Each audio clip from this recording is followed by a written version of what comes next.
Well, good evening. Some of you may not know, but I'm Brian Robertson. I'm the lead pastor here at the church, and I'm very glad to have you join us for Ash Wednesday.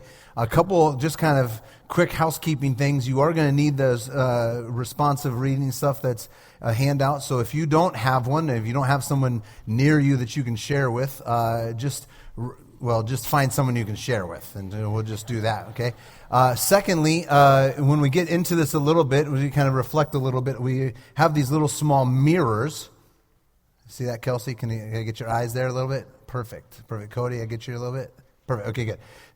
If you didn't get one of these mirrors, there's a little basket. Well, Kendra, you want to hold that basket up, Vanna? Would you do that for me? There you go, right there. There's a little basket back there, and if you haven't gotten one of those, I just would like you to leave with one. And so if you don't need to get one, don't need to worry about getting up and going after it now. But before you leave tonight, I would love for you to have one for each adult in your family, just to kind of keep with you. I'll get back to this in a little bit. We'll talk a little bit more about how that's going to play out during our Lenten season here at the church. But Lent, for those that may not know, Lent is the 40 days leading up to Easter.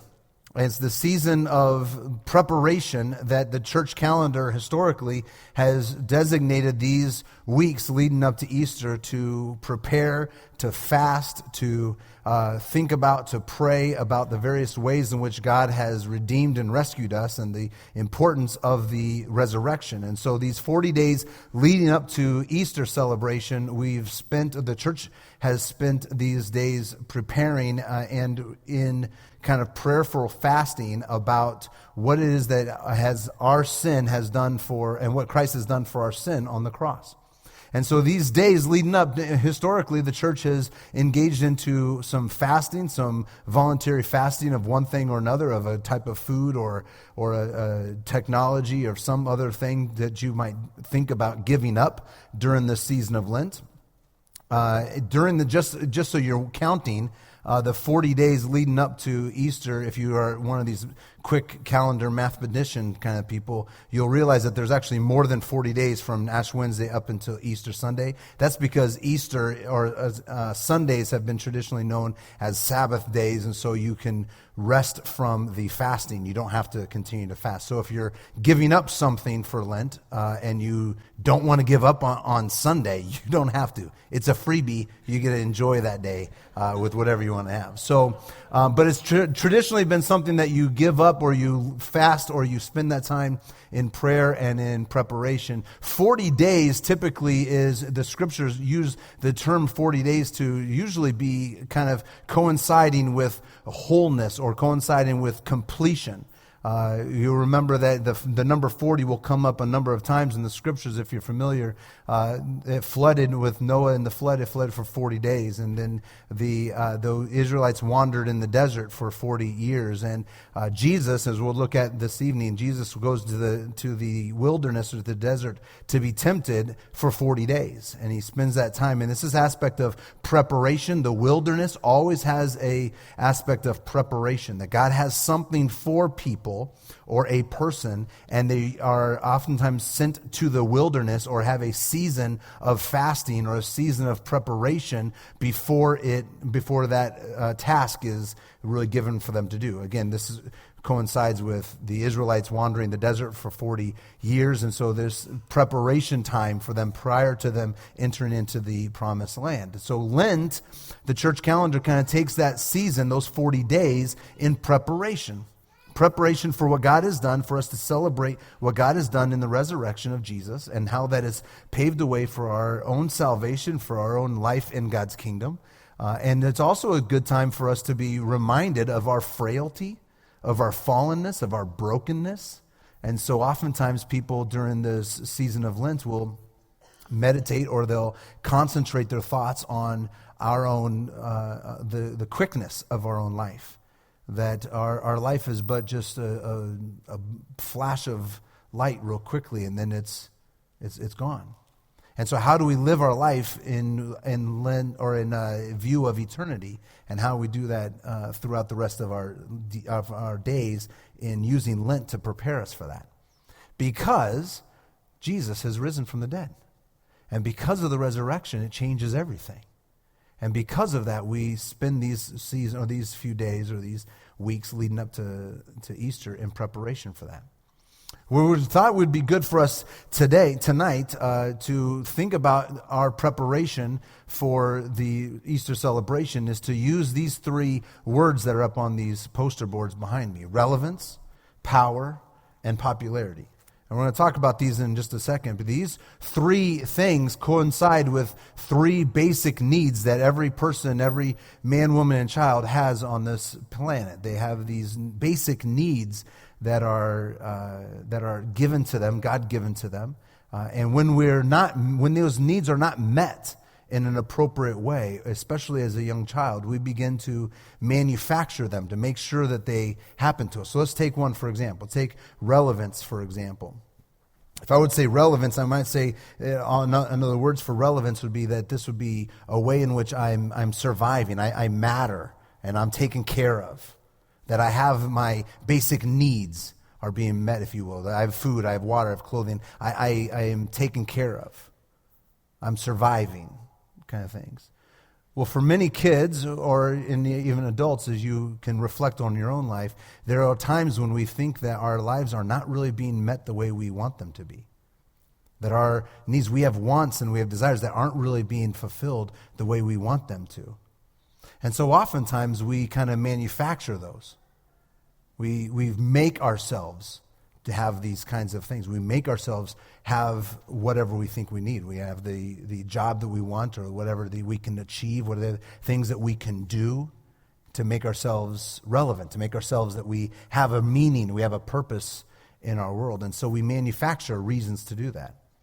If you think about power or control, each of us have a desire and a God-given desire and a God-given need to have some kind of aspect of influence or some kind of aspect of control or power to do things. And when we don't feel like we have any control, or when we feel like we don't have any power, then we manufacture it and we kind of force it for the people around us. We power over people. We make people do what we want them to do because we want to feel like we have some kind of control. And then the last word would be popularity, or would be affection. Each of us, whether we're younger or we're older, have a desire to be needed, a desire to be loved, a desire to be wanted by people. And when you don't feel like you're wanted or you're loved or you're needed, then you will manufacture that in one way or another. You'll drop hints to people, or you'll drop names of how popular or how well known you are, or what you've been doing. And so you can think of each one of these areas, whether it's relevance, what you can do, how you can achieve things, how you can make things for yourself, or whether it's power, by having lots of power and people answering to you and people knowing how great you are, or it's popularity, or it's this affection, or people love you and people like you. And when those things are not being well taken care of, when those things are not being looked at and people are doing well for you, well, then you'll manufacture those things. And people will often think about those things when they manufacture them as a false reality. Because the gospel, or the book of Psalm 23, David says that the Lord is my shepherd, I have everything that I need. So when I'm rested in what God has been for me and who God has been for me, then I realize that I have everything that I could ever need. My relevance is taken care of. When I recognize God as God, and He's the one who's got all the world in control, and holds it into His hands, He spoke the whole universe into existence, then I don't have to control and manipulate my situation. I don't have to feel like I have to maneuver things around to make sure that everyone knows how great I am, or how much I can achieve, or how much I can do for people, because I can let God be God. And in the popularity, when I don't know that I'm actually really honestly, deeply loved, then I'll manufacture that. I'll make sure everyone likes me for one reason or another. These three words, these three temptations, actually correspond to the same three temptations that Jesus had when He was in the desert prior to His public ministry. And this is what's going to shape our kind of reflection time this evening. So if you have one of these little mirror things, that's great. I want you to hold it So just put it in your palm of your hand. And I want you to think about these areas as we think about and as we read through this temptation of Jesus. In Matthew chapter 4, it's recorded in Matthew 4, 1 through 11. Jesus was led by the Spirit into the wilderness to be tempted by the devil, and after fasting 40 days and 40 nights, he was hungry. The tempter came to him and said, "If you are the Son of God, tell these stones to become bread." This is the temptation of relevance. Do something. Achieve. Be somebody. Show off how great you are. But Jesus answers, "It is written, man shall not live by bread alone, but on every word that comes from the mouth of God." Then the devil took him up on the holy city and had him stand in the highest point of the temple. "Well, if you are the Son of God," he said, "throw yourself down, for it is written, he will command his angels concerning you, and they will lift you up in their hands, and that you will not strike your foot against a stone." Well, this is the temptation of popularity. Show off how great you are. Everyone will see that you are the Son of God, the devil says. Show off how great you are. Show off at everybody. Just do it. And I mean, after all, God said he's going to take care of you so that everyone will know if you really are who you say you are. But Jesus answers, "It's also written, do not put the Lord your God to the test." A third time, again, the devil took him to a very high mountain and showed him all the kingdoms of the world and their splendor. "All this I will give to you," he said, "if you will bow down and worship me." Well, this is the temptation for power. All of this could be yours, Jesus. All you have to do is bow down to me, Satan says. Jesus said to him, verse 10, Jesus said to him, "Away from me, Satan, for it is written, worship the Lord your God and serve him only." Serve him only. Then the devil left him, and angels came and attended him. So here's what I'd like us to do. Each one of us have these basic needs to feel like we can achieve or we can accomplish things, to feel like we are somebody, to feel like we are loved by people, and to feel like we have some kind of aspect of control. So I'm going to walk through these one at a time again. And here's what I want you to do. I want you to consider, what does it look like for you? How is it that you try to manufacture or to get the thing that you so desperately desire? What does it look like in your life? So let's think about relevance. The temptation to achieve, to get the good grades, to let everyone know that you can do things. And the danger in a false self is that when you don't achieve, you feel like you're worthless. When you flunk out of school or you get the bad mark on your test, you feel like the whole world's going to crumble. Or when you get a demotion at work, or you get laid off, or you get passed over for the promotion,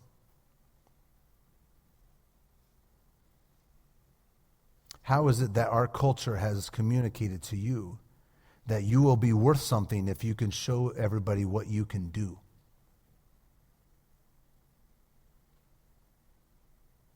How are you tempted to think that your value is tied to your kids' success?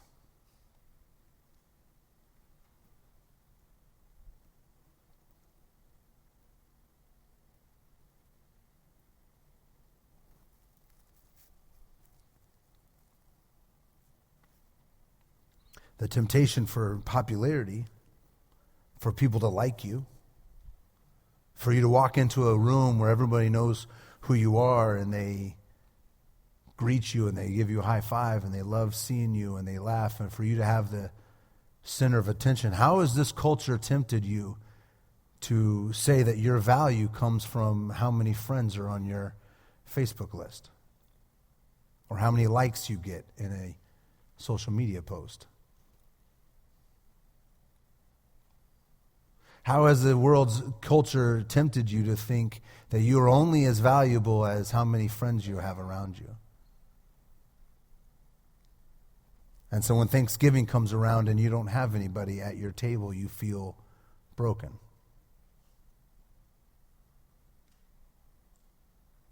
Or when everyone's posting pictures about family Christmas and all the stockings and presents under the tree and you don't have one. Or you don't have a significant other to share your life with. And how have you been tempted to feel as though your life is worth less because your popularity isn't what you thought it should be?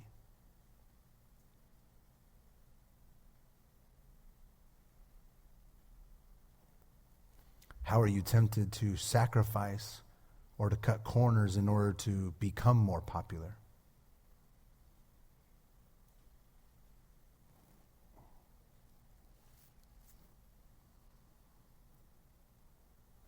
How about the temptation for power, for control? What does it look like in your life when people are out of control and you don't have a clear direction of what to do and where to go?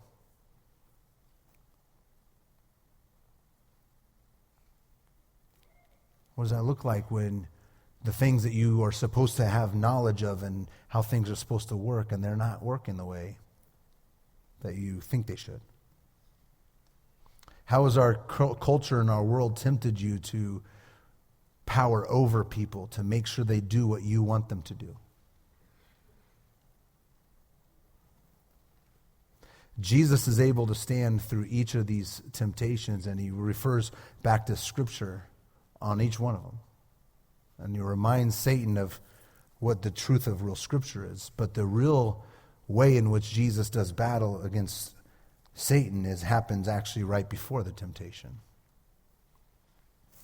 Matthew chapter 3, verses 13 through 17.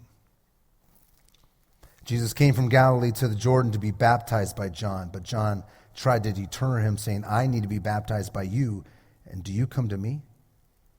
Jesus replied, "Let it be so now. It is proper for us to do this to fulfill all righteousness." Then John consented. Listen to this. As soon as Jesus was baptized, he went up out of the water, and at that moment heaven was open, and he saw the Spirit of God descending like a dove, alighting on him, and a voice from heaven said, "This is my Son, whom I love. With him I am well pleased."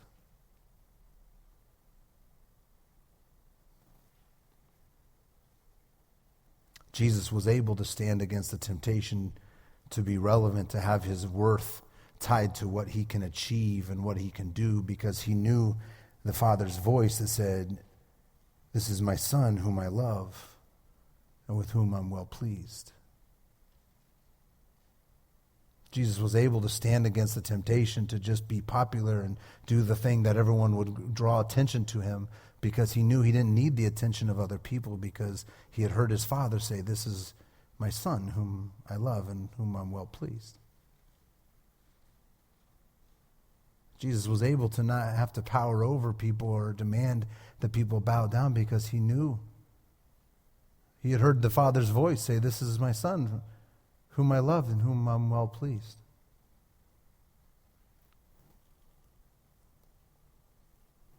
Two quick things I'll leave you with. And we'll enter into a moment of silence, and then Pastor Jason and Pastor Jake are going to come and lead us in the readings that you have in your papers. But two quick things I'll leave you with.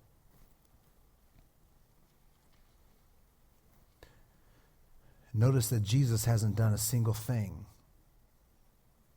before he heard the Father say, "This is my Son whom I'm well pleased." The Father's pleasure was not because of what he could achieve. The Father's pleasure wasn't because of how popular he was, how many people liked him. The Father's pleasure wasn't on seeing how powerful he was or how much control he could have. The Father's pleasure was simply because this is my Son.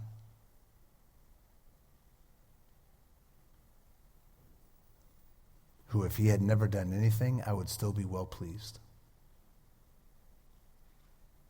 If he didn't have any followers, I would still be well pleased. If he didn't have any control in the situation, I would still be well pleased.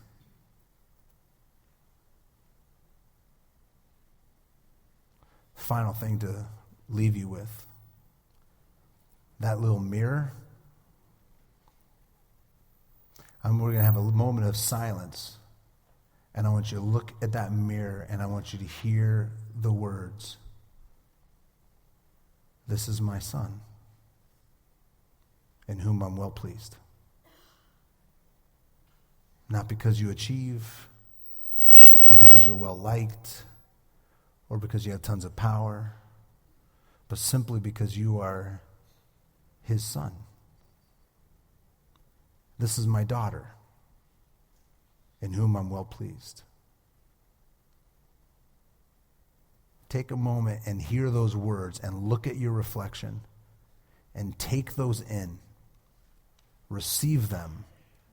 And then Pastor Jake and Pastor Jason will lead us in our reading, and then we'll go into the imposition of our ashes as we put ashes on our foreheads, reminding us of our frailty, but of our belovedness before God. You are one in whom God delights. You are God's beloved. God is well pleased. Not because of what you do. Not because of what you know. Not because of how much control. But because of who you are in him. May that be strong for you tonight and every night.